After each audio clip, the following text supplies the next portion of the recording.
What's up everyone, welcome back to the channel. In this video you're going to learn about your first command if you're a non-coder and using the Claude code.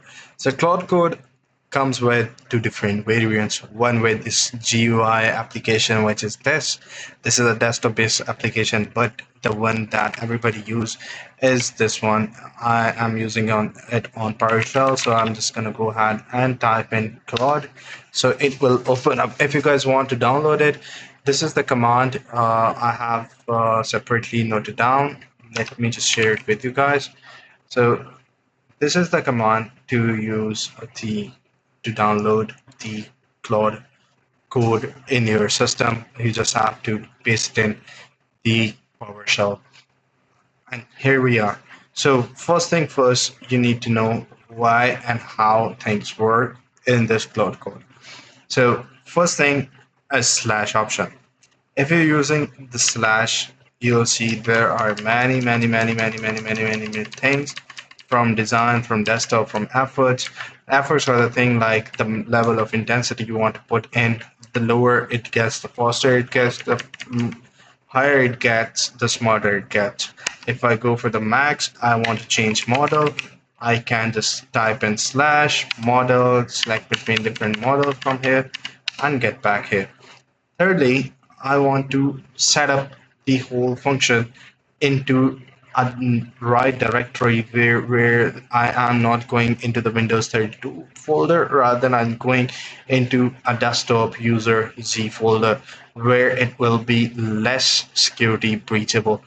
Thirdly, you need to learn about the shift and tab command. If you press shift and tab, you will see that I now accept edits, and now I am in the plan mode, and after that now I'm in the auto mode, or I'll press it again and I'm in the manual mode. So this is how it goes. And if you want to go ahead and add custom, you know, the focus, the doctor, if you go and click on usage, you will see that the usage is being listed here.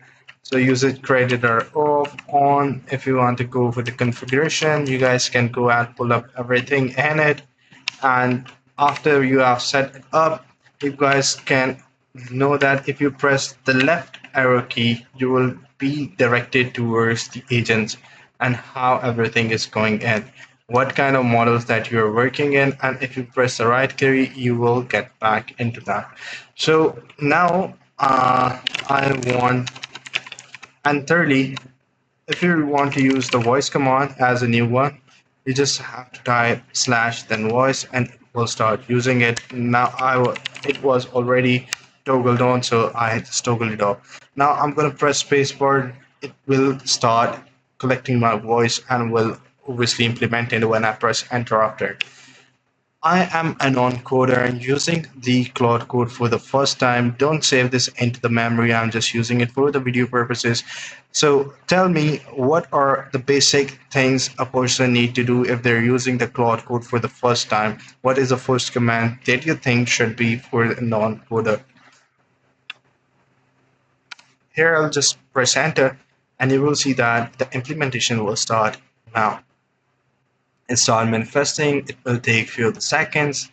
I have put the thinking effort to the maximum, which wasn't required at this moment, but obviously it was something that I was showing it for the video purposes. Now it's thinking more with the maximum effort. It will take some time and get back with you guys. We're just gonna wait a few more seconds. By the way, you guys can also use it on here. You will see that I am using this, and over here you will see that I have committed 1677 times on July 30th. And so these are the ones, these are the models. Let's get back here. You will see that you literally first three commands are slash help, slash status, slash clear. So these five commands, escape, shift tab, at the rate is to autocomplete files name, so you summarize notes, drag and drop an image. And also one of the most important thing that I forgot to tell you, you guys can rename the session by just clicking and naming it session 1. and you paste it, and it will be saved as open session 1. So this is how you guys can do it. I hope you find this video helpful. See you in the next one. Take care. Bye bye.